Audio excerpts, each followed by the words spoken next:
Witam. Kolejne znalezisko z targu Staroci. Pióro Senator bez nazwy modelu. Nie udało mi się znaleźć w internecie żadnych informacji na temat pochodzenia tego modelu. Klips gładki z nazwą firmy i kraju pochodzenia. Jak widać, zwęża się ku końcowi. Jest dość giętki, natomiast z góry mamy taką ciemną, plastikową, czarną czapeczkę. Co do korpusu, zwęża się troszkę ku końcowi, a przy samym końcu bardziej i zakończone jest takim otworem, o którego przeznaczeniu jeszcze powiem. Natomiast bardzo długa sekcja, widać, że tłuskówka na zatrzask, stalowa stalówka z niewielkim plastikowym spływakiem.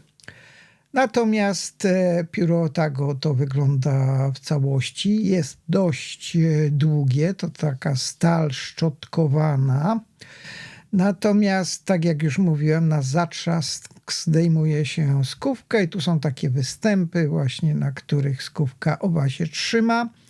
Wspomniałem, że pióro długie, sekcja jeszcze też długa. Dodatkowo można trzymać w jakim się miejscu zażyczy, a założyć skówkę można z tyłu, wtedy jest dość długie, ale niespecjalnie ciężkie, więc jakoś nie ciągnie ku tyłowi.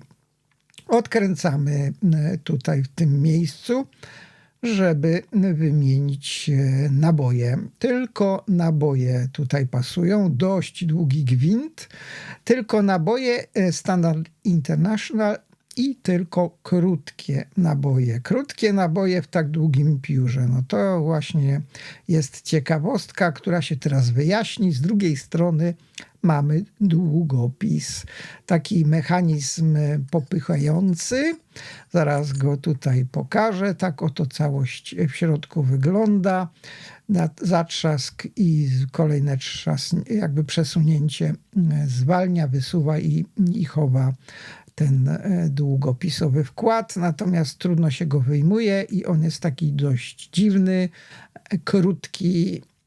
Nie szukałem jeszcze, czy aktualnie są produkowane tej długości wkłady, natomiast ten jest kompletnie wyczerpany. Ciekawostka, właśnie takich duopenów jest bardzo niewiele, a współczesnych jeszcze mniej. No to może już nie jest do końca współczesne.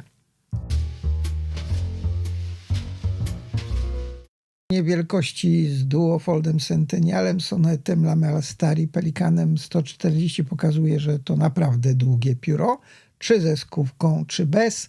W tym zestawieniu jest piórem najdłuższym. Mamy 14 cm i 8 mm długości z skówką, a bez skówki mamy 13,8 mm. Średnica w połowie sekcji to 10,5 mm. W najszerszym miejscu mamy 12 mm. Całość waży 26 gramów. Przyjemnym zaskoczeniem jest stalówka.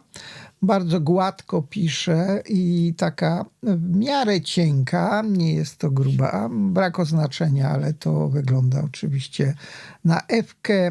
Można docisnąć, troszkę wtedy więcej podaje atramentu, ale to na pewno nie jest flex, nie jest specjalnie dużo podającym piórem i stalówką, natomiast przepływ z tego naboju, bo jest zatankowane, jest bardzo dobry, nic nie przerywa. Co ciekawe, bardzo dobrze pisze także i odwróconą stalówką, a nie było szlifowane przeze mnie. Tak więc kolejne ciekawe znalezisko, bardzo rzadkie zjawisko piórowo-długopisowe. Jakby ktoś potrafił mi określić, jaka to nazwa i rok produkcji, to będę wdzięczny za komentarz. Tyle na dziś. Dziękuję i do usłyszenia.